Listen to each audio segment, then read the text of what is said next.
Udah ada yang kenal belum nih nama kakak siapa? Baik, perkenalkan nama kakak Kak Rifa. Nah, kakak mau tanya, sebelumnya adik-adik di sini udah lihat cuplikan kartun di slide sebelumnya kan? Sudah, Kak.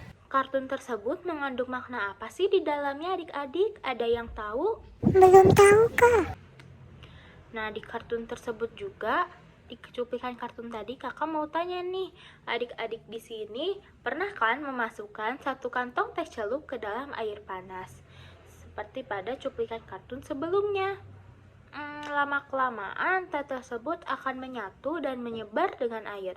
Nah, proses tersebut termasuk proses apa nih adik-adik? Belum tahu, Kak. Nah, supaya tahu, kakak akan mengajak kalian melakukan percobaan memasukkan teh celup ke dalam air panas. Cuma percobaan itu saja, Kak.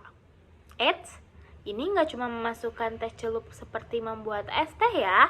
Nah, tapi kali ini juga kita akan melihat nih proses apa yang terjadi di dalam larutan teh itu.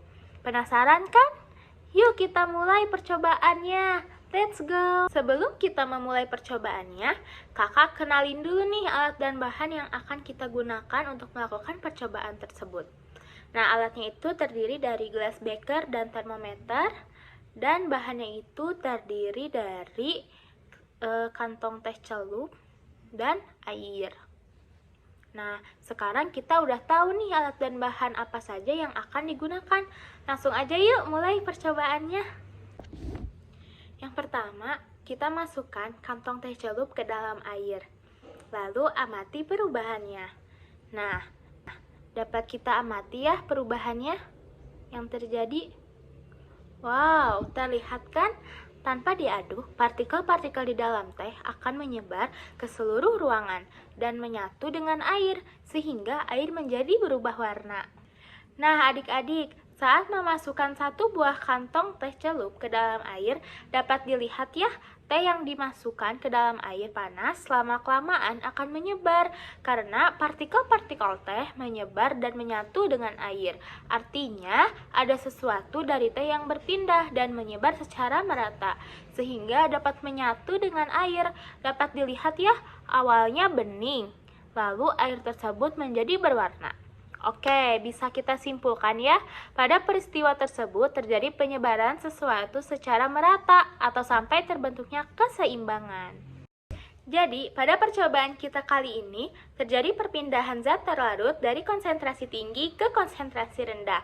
Nah, proses tersebut disebut dengan apa adik-adik? Ya, betul. Difusi termasuk jenis transfer pasif, artinya perpindahan zat yang tidak memerlukan energi. Lalu bagaimana ya Kak dengan difusi yang terjadi di dalam sel? Jadi, molekul dapat bergerak melalui sitosol melalui difusi, dan beberapa molekul juga berdifusi melintasi membran plasma. Contohnya adalah oksigen yang dapat bergerak ke dalam sel melalui difusi. Nah, adik-adik, oksigen dan karbon dioksida dapat berdifusi secara langsung, tapi molekul lain dapat berdifusi dengan bantuan berupa protein saluran atau disebut juga protein pembawa. Nah, jenis difusi ini disebut dengan difusi terfasilitasi. Jadi, difusi terfasilitasi yaitu difusi yang terjadi pada molekul dengan difasilitasi atau dibantu oleh protein membran, baik saluran maupun pembawa. Oke adik-adik, jadi ingat ya, salah satu contoh transfer pasif adalah difusi. Difusi merupakan peristiwa perpindahan zat terlarut dari konsentrasi tinggi ke konsentrasi rendah. Contoh difusi dalam kehidupan sehari-hari yaitu memasukkan kantong teh celup ke dalam air panas. Dan difusi di dalam sel, contohnya difusi oksigen dan karbon dioksida. Namun, jika difusi yang terjadi pada suatu molekul dengan dibantu oleh protein, yaitu difusi terfasilitasi. Oke adik-adik, kita udah selesai nih bahas difusi. Lalu bagaimana ya dengan osmosis? Temukan jawabannya di video selanjutnya. Sampai jumpa!